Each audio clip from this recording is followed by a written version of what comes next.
Hablando de potencial humano, ¿alguna vez se han preguntado a qué se debe la gran disparidad de resultados y desempeño entre una persona y otra?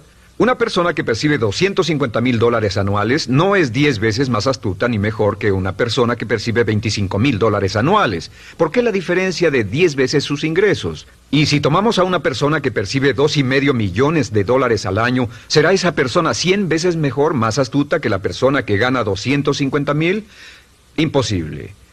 En un estudio reciente de coeficiente intelectual probaron a 1,000 personas de una cierta población y llegaron a la conclusión de que la mejor persona entre los 1,000 solo era 2,5 veces más astuta que la persona de menor coeficiente intelectual. Solo 2,5 veces la disparidad, y tal vez eso sea con toda la población.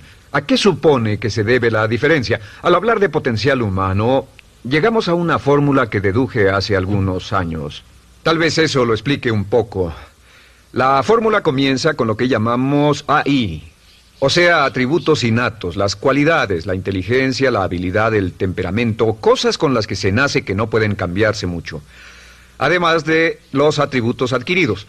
Estos atributos son muy importantes, son su educación, su capacitación, sus capacidades, su experiencia, conocimiento, sabiduría, etcétera, multiplicado por A, que es su actitud, es igual al potencial humano individual o al desempeño humano individual o resultados individuales humanos. Ahora, de estos tres, los atributos innatos se traen desde el nacimiento.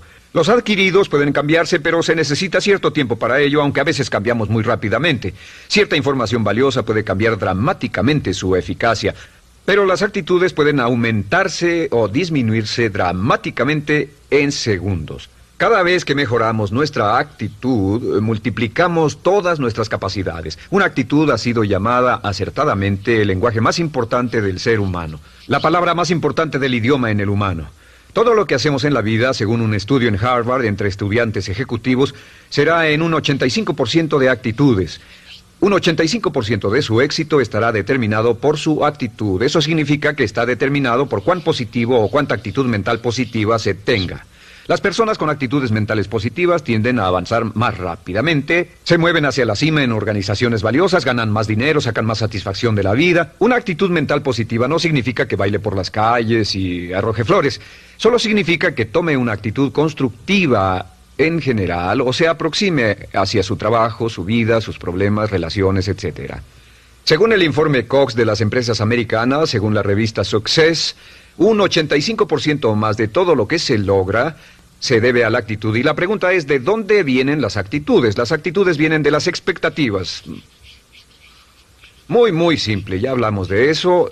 Y una forma muy poderosa de mejorar su actitud instantáneamente es decir, aunque no lo crea, pienso que algo maravilloso va a ocurrirme hoy. Como dijimos antes, nuestras expectativas sobre los desenlaces determinan nuestra actitud. Si espera que las cosas salgan bien, tendrá una actitud positiva. Si espera que salgan mal, tendrá una actitud negativa. Y lo maravilloso es que podemos fabricar nuestras expectativas. Podemos esperar lo que deseamos. Podemos esperar cosas buenas, cosas malas, y no nos decepcionaremos. ¿De dónde surgen nuestras expectativas? Nuestras expectativas surgen de nuestras creencias y de nuestros valores. Son el centro de los factores motivacionales de nuestra personalidad, nuestras creencias, y esto nos conduce a un entendimiento del potencial humano. Significa básicamente que nuestra actitud es una expresión externa de lo que está ocurriendo internamente, y esto es consistente con las leyes mentales. Con respecto a las creencias, cada uno de nosotros tiene muchas creencias en el fondo que los psicólogos llaman los conceptos propios. El concepto propio, o su descubrimiento, es considerado por muchos como el logro único y más importante para comprender el desempeño humano en el siglo XX. Yo estoy de acuerdo. El concepto propio es como, si queremos usar una analogía militar, el centro de mando.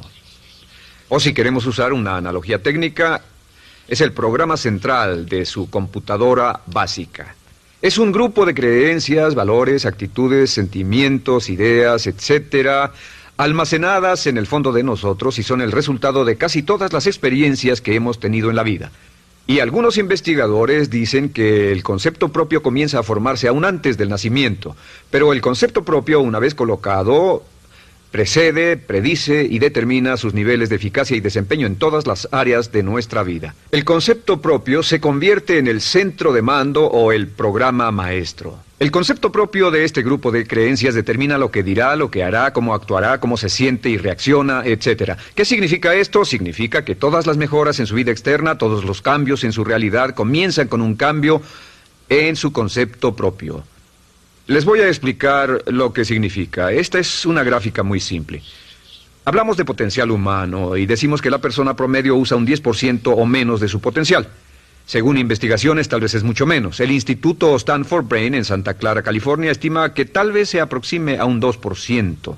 Seremos generosos y diremos que la persona promedio usa un 10%. Significa que en los mejores casos, la mayoría, como usted o yo, no usamos un 90% de nuestro potencial. Uno de los mejores filósofos, Oliver Wendell Holmes, dice que la tragedia de la persona promedio es que llegan a la tumba con su música aún por dentro. Aún están funcionando con mucho menos de su potencial total. Y esto es el potencial humano.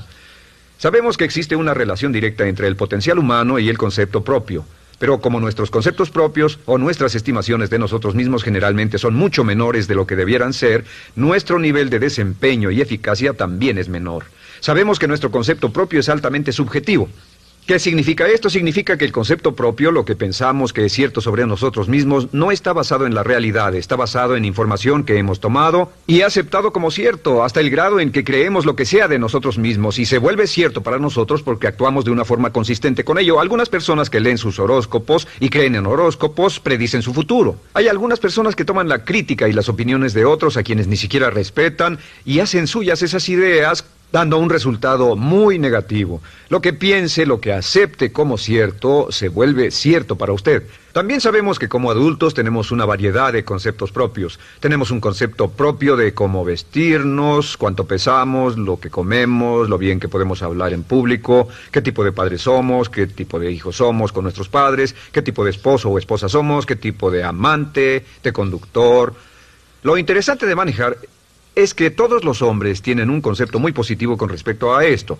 Las mujeres no entienden esto, pero los hombres nacen con un genio inherente para manejar. Todos los hombres son choferes excelentes. Si no lo creen, todo lo que tienen que hacer las mujeres que están viendo esto es pensar en la última vez que trataron de corregir la forma de conducir de un hombre y recordarán que no obtuvieron buenas respuestas. ¿Cómo respondemos ante alguien que desafía nuestro concepto propio, sugiriendo que no somos las personas que pensamos ser? Estamos a la defensiva, nos enfadamos, nos irritamos, es difícil que nos traten. Tenemos un concepto propio de lo creativos que somos, lo inteligentes, lo rápido que leemos, lo bueno que somos en los deportes, y si practicamos una gran variedad de ellos, tenemos un concepto propio para cada uno de ellos. Tenemos un concepto propio de lo bien que cocinamos, de lo bien que educamos a nuestros hijos, de lo bien que limpiamos nuestra casa, los autos que manejamos, etc. Y también de lo que valemos por lo que ganamos. Es muy interesante saber que nunca ganamos más del 10% de nuestro concepto propio en ingresos. Nuestro concepto propio determina nuestro nivel de ingresos. Este nivel de concepto propio se llama zona de confort. Y aunque querramos más dinero, veremos que la tendencia humana natural de todas las actitudes es luchar por lograr entrar a la zona de confort y luego quedarnos ahí. Si ganamos un 10% por encima de nuestro concepto propio de ingresos, tendremos una necesidad imperante de deshacernos de ese dinero. Lo donaremos, lo gastaremos en forma extravagante y hasta lo perderemos si recibimos demasiado. Las personas que ganan la lotería siempre están quebradas a los 2 o 3 años. Queman el dinero porque ese dinero está más allá de su concepto propio. Si gana 10% o menos de su nivel de concepto propio, se descubrirá luchando, trabajará más duro, más tiempo, pensará en forma más creativa, buscará diferentes formas para aumentar sus ingresos o sus segundos ingresos. La única forma de mejorar cualquier parte de su vida, incluyendo sus ingresos, es aumentando el nivel del concepto propio de sus ingresos, comenzando a pensar en usted como si estuviera ganando más dinero. Si quiere bajar de peso, la única forma en que podrá lograrlo es pensando en que está delgado. Piense en usted mismo como una persona más delgada. Si quiere volverse una persona más popular, más amorosa, más feliz o más sana, comience a pensar una y otra vez en esas cosas hasta que se vuelvan parte de su nuevo concepto propio. Hablaremos de eso más adelante. Es una parte esencial de la programación de su mente hacia el éxito. Su concepto propio global está determinado por el promedio de sus conceptos propios en las áreas que considere importantes. Ahora, su concepto propio está formado de 3 partes críticas. La primera parte del concepto propio es el ideal propio. El ideal propio es la persona que más desearía ser, es su idea de lo que constituye un ganador, es su visión ideal de lo mejor que puede ser usted. Nada más, una de las cosas que sabemos de las personas con éxito es que las personas con éxito tienen ideales propios muy claros, ideales claros de quién quieren ser en el futuro. Las que no tienen éxito tienen ideales muy vagos. El número 2 es la autoimagen. La autoimagen es como un retrato de cómo se ve a sí mismo y lo que piensa de sí mismo. La autoimagen es el espejo interno, es como se percibe a sí mismo ahora en su desempeño actual, en forma cotidiana. La tercera parte es su autoestima. Su autoestima es cómo se siente consigo mismo. Cómo se siente consigo mismo es la fuerza motriz, el motor, la fuerza poderosa dentro de su subconsciente. Es la fuerza de energía dentro de su concepto propio y determina casi todo lo que le pasa. La mejor definición de autoestima es cuánto se agrada a sí mismo. Cuánto se agrada a sí mismo como esposo, cuánto se agrada a sí mismo como empleado, cuánto se agrada a sí mismo como jefe, como inversionista, como orador profesional, como atleta, etcétera. Según se agrade a sí mismo, su nivel de autoestima, su sentimiento emocional global respecto a cualquier área de su vida, determina su desempeño y su eficacia en dicha área. Lo sorprendente es que se convierte en lo que piensa, su concepto propio es maleable, su autoestima puede formarse repitiendo una y otra vez, me agrada mi persona, me agrada mi persona, me agrada mi persona. Me agrada mi persona, me agrada mi persona, me agrada mi persona. Entre más se repita, me agrada mi persona, me agrada mi persona, entre más lo repita una y otra vez, más crecerá su autoestima y entre más crezca su autoestima, más crecerá su concepto propio global. Cuando crezca su concepto propio global, su desempeño será mejor en todo lo demás que emprenda. Cada vez que diga, me agrada mi persona, me agrada mi persona, me agrada mi persona, me agrada mi persona, me agrada, será como bombearse psicológicamente. Todo lo que pase que haga que su autoestima suba, hará que se comporte mejor. Todo lo que haga que su autoestima baje hará que se comporte peor, que cometa errores, que sea infeliz, etc. Un punto crítico de agradarse a sí mismo, sobre autoestima y agradarse a sí mismo, es que, número 1, nunca puede querer a nadie más de lo que se quiere a sí mismo. Que su nivel de autoestima es determinante de la calidad de relaciones que tenga con los demás. Y número 2, es que nunca puede esperar que nadie más lo quiera o respete más de lo que se respeta a sí mismo. Cuanto se agrade o se respete a sí mismo, determina sus actitudes hacia usted. Todas las escuelas de psicología actualmente están de acuerdo en el hecho de que depende de lo que usted realmente se quiera y se respete a sí mismo como un ser humano valioso e importante, tiene efecto sobre todo lo que le pase. Cuánto se agrade a sí mismo, y lo que puede hacer es mejorar su autoestima diciendo me agrada mi persona, me agrada mi persona, me agrada mi persona, me agrada mi persona. Y esto nos lleva a la pregunta, ¿de dónde viene el concepto de autoestima? Y descubrimos que el concepto propio es maleable, puesto que no nace con este concepto propio, no nace con ninguna idea sobre sí mismo, no nace con autoimagen ni autoestima, nace en cierto modo como potencial propio. Es la mejor forma de plantearlo. La persona promedio llega al mundo como potencial puro. Y no tiene el concepto propio de que todo lo que es ahora, todo sentimiento que tiene, toda actitud o valor, tuvo que aprenderlo en el transcurso de su vida. También sabemos que el niño llega al mundo con una necesidad imperante de amor y contacto. Y como una gran cantidad de investigaciones lo indican, necesitamos mucho amor y contacto durante toda nuestra vida, pero en especial durante nuestros años de formación, porque de niños aprendemos quiénes somos, cuánto valemos, si somos importantes, inteligentes, amorosos, chistosos. Todo esto lo aprendemos por la forma en que nuestros padres nos tratan. Si nuestros padres, nuestros parientes, tíos o tías, en especial nuestros padres, nos tratan como si fuéramos realmente importantes, crecemos pensando que somos realmente importantes, pero si nuestros padres no lo hacen, pasa algo más. Sabemos que los primeros años de vida son los más importantes para el desarrollo del concepto propio, que un niño comienza a partir de cero. El niño nace sin saber quién es él o ella. Son sumamente valiosos el primero, segundo, tercero, cuarto y quinto años de vida. Algunos psicólogos pensaban que eran los 5 primeros años, pero ahora dicen que son los 3 primeros años. En sus 3 primeros años de vida el niño aprende quién es y dicen que si se les da suficiente cantidad y buena calidad de amor en los 3 a 5 primeros años, los prepara usted de por vida. Los coloca en una base sólida de autoestima y confianza en sí mismos, valor e importancia realmente. Existe una relación directa entre la calidad y la cantidad de amor y el desarrollo de una personalidad sana. Entre más amor, amor incondicional, reciba un niño en sus años formativos, más fuerte será la base de su personalidad. El reverso de la educación es que casi todos los problemas de psicosis, neurosis, perturbaciones de la personalidad y problemas de comportamiento surgen de los problemas que se tengan con el concepto propio.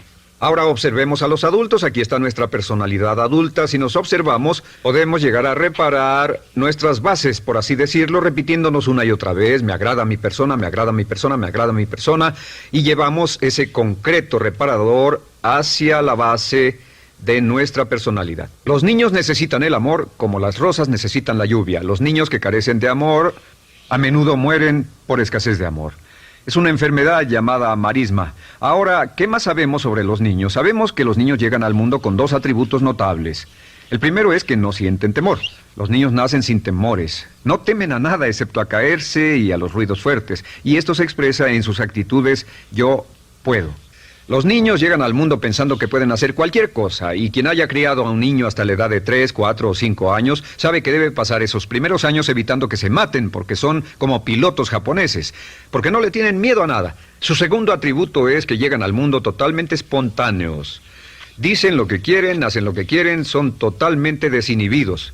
Totalmente. Ellos no temen hacer nada de lo que desean, y esto se expresa en su actitud: no quiero. No tengo que hacerlo. Si ha tratado de controlar a un niño, lo habrá visto. Lo primero que dicen cuando comienza a darle órdenes, lo primero que aprenden es: no tengo que hacerlo. Claro, a veces cambiamos sus mentes de una u otra forma, pero estos son los dos atributos con los que los niños llegan al mundo. Llegan al mundo sin temores y desinhibidos. ¿Qué significa esto? Significa que nuestro derecho innato natural es no ser temerosos y ser desinhibidos. Y solo cuando podemos crear la misma situación en nuestra vida adulta, cuando no tememos y somos desinhibidos, nos sentimos a gusto con nosotros mismos. Las mejores organizaciones, las mejores compañías son las que crean un ambiente donde nos sentimos sin temores y sin reservas para ser nosotros mismos y para hacer lo mejor de nosotros. Al crecer descubrimos que los niños aprenden de dos maneras. La primera es por imitación. Imitan a uno o a ambos padres, en especial al padre dominante. Algunas veces el padre dominante cambiará cuando crezca el niño, y a veces los niños imitan al padre, a veces a la madre, pero aprenden por imitación. Muchas características y hábitos que tenemos como adultos los aprendimos de nuestros padres. Una vez ha tenido la oportunidad, ha tenido la ocasión de gritarle o reñirle a uno de sus hijos, verá que le dice las mismas cosas que le dijo su padre a usted cuando era niño. Así que imitamos. A veces imitamos su caminar, a veces su forma de hablar, a veces imitamos sus valores, sus creencias, etcétera, aunque esos valores y esas creencias no tengan ningún valor. ¿Por qué? Porque nuestros padres eran así cuando nosotros éramos niños. La segunda forma en que aprendemos es pasando de la incomodidad, lo que no se siente bien, hacia la comodidad. Freud llamó a esto el principio del placer. O sea que nos movemos hacia aquello que nos hace sentir cómodos, lo que nos da placer, lo que nos hace sentir bien con nosotros. Nos movemos de la incomodidad hacia la comodidad. Así es como aprendemos a no mojar el pañal, por ejemplo. Sabemos que no es agradable caminar con popó o pipí en nuestros pañales. Vemos lo que hacen nuestros padres, vemos lo que nuestros parientes hacen y decimos: estas personas no hacen lo que yo. Así aprendemos a caminar y lo demás. Así que de la incomodidad hacia la comodidad. Durante toda nuestra vida, por cierto, así es como aprendemos. Imitamos leyendo lo que otras personas hacen, estudiando libros y en el trabajo, imitamos cuando vamos a la escuela, y hacemos lo que nos da resultados positivos, lo que nos da refuerzos positivos, y hacemos cada vez menos las cosas que nos causan incomodidad o dolor. Ahora, muy temprano en la vida, como equivocación o como resultado de una equivocación que los padres cometen en la crianza, los niños comienzan a aprender hábitos y patrones negativos.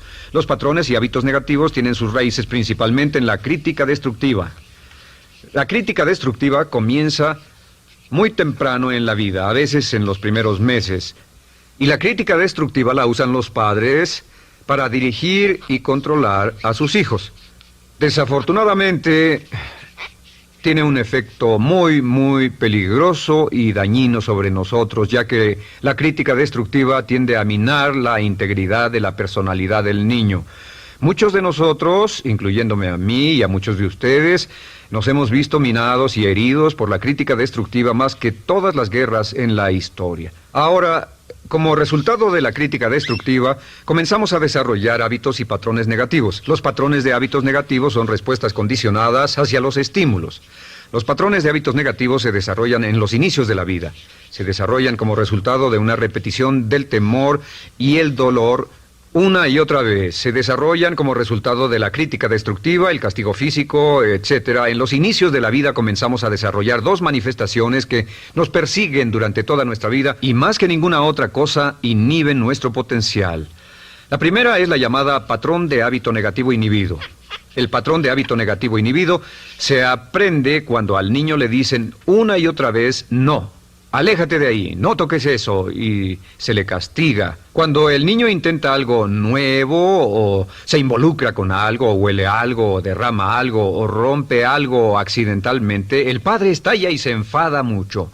Como ven, el niño está impulsado por la curiosidad insaciable de explorar su mundo.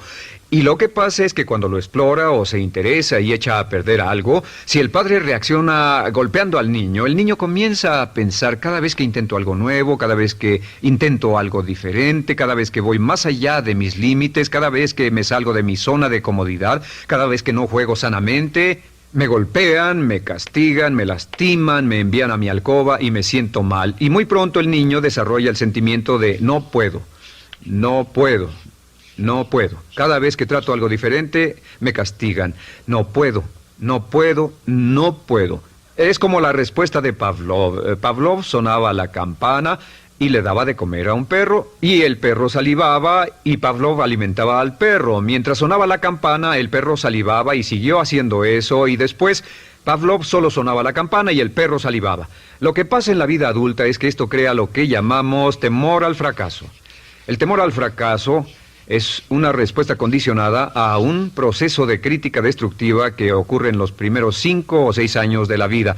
El temor al fracaso automáticamente nos activa, nos sentimos ansiosos, tensos, intranquilos, sentimos presiones y estrés en nuestro plexo solar, sentimos ganas de retirarnos del evento, y el temor al fracaso es la razón principal por los fracasos en la vida adulta. Es la razón principal por la que evitamos cumplir plenamente nuestro potencial. De hecho, todos los patrones de hábitos negativos se experimentan en el cuerpo físico. Puedes saber cuál es un patrón de hábito negativo porque se siente en el cuerpo físico, precisamente. El patrón de hábito negativo inhibido, el temor al fracaso, el no puedo, ocurre primero que todo en el plexo solar. ¿Ha tenido la ocasión donde debe hablar frente a un grupo, debe ir a una revisión de su desempeño, o debe hacer una llamada determinante? Primero su plexo solar se aprieta. Si el temor continúa, su respiración se acelera. Su corazón comienza a latir apresuradamente, su frecuencia respiratoria aumenta y le duele la cabeza como migraña en la parte frontal, su garganta se le cierra y no puede hablar y se le seca la boca por completo, y como se pone tan tenso y asustado, va corriendo al baño. Estas son todas las manifestaciones. No hay peligro físico, pero sí peligro psicológico, una respuesta condicionada. Cuando sentimos estas cosas, la tendencia es retirarse de la situación que las ocasiona, y es la razón por la que no logramos mucho si retrocedemos. Es muy importante. El segundo patrón de hábitos negativos es el compulsivo. El patrón de hábito negativo compulsivo se aprende cuando a los niños se les dice una y otra vez: más vale que lo hagas. Si no lo haces, tendrás problemas o me las pagarás. A los niños se les convierte en recipientes del amor condicionado. Los padres no intentan hacer esto, pero lo que hacen es sugerirle al niño: no te amo, por lo tanto no estás a salvo, a menos y hasta que hagas lo que yo quiero. El niño crece sintiendo: tengo que hacer lo que quiera mi mamá. Debo complacerla, debo complacer a papá, debo complacer a los demás, debo complacer a mis parientes, y a veces debo complacer a mis semejantes, debo complacer a mis maestros, debo complacer a todo el mundo, y crecen con esto: debo. No puedo hacer lo que quiero hacer, debo hacer lo que complace a las demás personas. Este patrón de hábito negativo muy temprano en la vida se traduce en el temor al rechazo. El temor al rechazo lo experimentan los hombres como adultos como un comportamiento tipo A. Hablaremos del comportamiento tipo A posteriormente. El comportamiento tipo A es una necesidad compulsiva o excesivamente compulsiva de complacer de algún modo a alguien sin normas de comportamiento, prácticamente sin pensarlo. El temor al rechazo nos impulsa, nos hace muy sensibles a las necesidades de los demás. Hacemos cosas que otras personas quieren, no hacemos lo que nosotros queremos. Siempre estamos tratando de complacer a los demás. Tenemos preocupaciones o nos importan las opiniones, sentimientos y actitudes de otros hasta el punto donde ocultamos nuestras necesidades. El temor al rechazo se siente en la columna del cuerpo. Se divide el cuerpo a la mitad y se siente hacia abajo en la mitad posterior del cuerpo. El primer lugar donde comienza a sentirse el temor al rechazo es generalmente en los hombros y el cuello. Nos sentimos entumidos, duros, tensos. Cuando tenemos mucho que hacer sentiremos un estrés tremendo en la columna. Los músculos se estiran en la parte posterior. A veces se manifestará como flebitis y venas varicosas y a menudo nos darán dolores de cabeza en la parte posterior de esta porque las arterias carótidas que llevan la sangre hasta la cabeza, los músculos a su alrededor se contraen y la cantidad de sangre que fluye hacia la cabeza fluye más lentamente y se siente un terrible dolor de cabeza en la parte posterior. Estos dos temores, los patrones de hábitos negativos compulsivos, el compulsivo y el inhibitorio, son resultado de la crítica destructiva, el gran destructor de la personalidad que nos persigue durante toda la vida. Y lo maravilloso de todo esto es que como son patrones de hábitos aprendidos, podemos olvidarlos. Podemos acabar con el temor al fracaso que nos detiene. Podemos acabar con el temor al rechazo que hace que hagamos cosas que complacen a los demás en vez de complacernos a nosotros, trabajando con nuestra propia autoestima.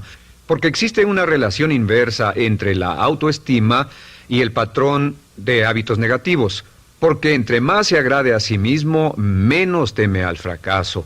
Entre más se agrade a sí mismo, menos teme al rechazo. Entre más se agrade a sí mismo, menos temerá a cualquier cosa. Y si sigue repitiendo, me agrada mi persona, me agrada mi persona, me agrada mi persona una y otra vez, si sigue diciendo esto, con el tiempo su autoestima sube más y más y más y más y sus temores desde luego bajan.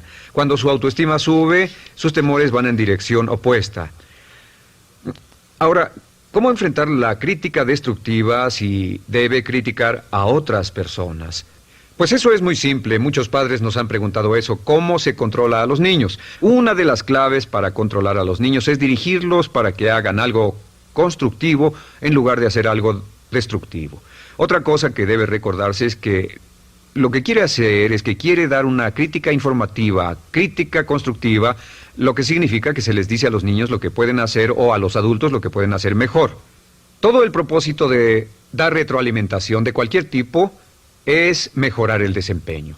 Si es padre, o si es jefe, o si es una persona en una relación, si una persona está haciendo algo malo o inadecuado, todo el propósito de darles cualquier tipo de retroalimentación es para que puedan hacerlo mejor.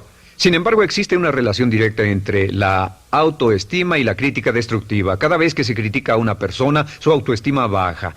Y cada vez que su autoestima baja, su habilidad para desempeñarse baja. Si critica a una persona en forma destructiva demasiado tiempo, llegará a un punto donde no intentarán nada. Se convierte en lo que llamamos hipersensible. Un adulto hipersensible es aquel que no puede aceptar críticas de nadie. Un adulto hipersensible es una persona que está muy tensa, ansiosa, si siquiera sugiere que no está haciendo lo correcto. Si trata con un adulto hipersensible, la clave es sentarlo y recordar 4 cosas. Número 1, comenzar con alabanzas. Número 2, proteja la autoestima de la persona a toda costa. Número 3, discuta el desempeño y no a la persona. Hable del comportamiento más que de la persona. Y número 4 es enfocarse hacia el futuro en vez de en el pasado. Enfóquese hacia lo que va a hacerse en forma diferente en el futuro en vez de lo que pasó en el pasado. ¿Por qué? Una razón muy simple, porque una persona no puede controlar el pasado. Al no poder controlar el pasado, cualquier crítica de lo que han hecho en el pasado les da un estrés tremendo y frustración. Así que, en resumen, la clave del éxito en la vida es una actitud mental positiva. Una actitud mental positiva se basa en expectativas de éxito, de una serie de expectativas positivas. Esa serie de expectativas positivas se basa en sus creencias y en su concepto de sí mismo. El centro de su concepto propio que determina su eficacia en la vida es su autoestima, y su autoestima se mide por cuanto se valore a sí mismo. Las dos cosas que nos frenan más que nada son el temor al fracaso y el temor al rechazo.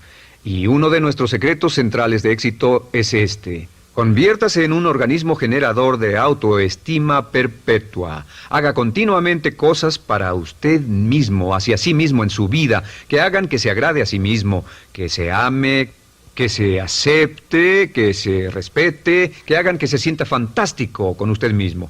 Si es un jefe o un padre, no olvide que la clave para el máximo desempeño en su hogar y en su trabajo es hacer que las personas se sientan maravillosamente consigo mismas. Entre mejor se sienta consigo mismo y más se agrade, más probable será que logre que las personas a su alrededor lo quieran, lo acepten, lo respeten.